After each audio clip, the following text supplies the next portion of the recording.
హరే కృష్ణ. అందరికీ నమస్కారం అండి. ఈరోజు మనం భగవద్గీత 2వ అధ్యాయం 57వ శ్లోకం చూద్దాం. యః సర్వత్ర నభిస్నేహాస్ తత్తత్ప్రాప్య శుభాశుభం నాభినదంతి నద్వేష్టి తస్య ప్రజ్ఞ ప్రతిష్ఠిత.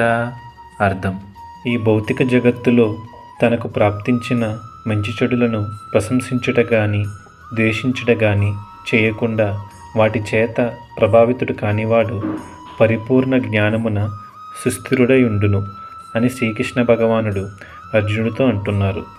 గత కొన్ని శ్లోకాల నుండి మనం బుద్ధి యోగాన్ని అవలంబించే వాళ్ళు ఏ విధంగా ప్రవర్తిస్తారో తెలుసుకుంటున్నాము.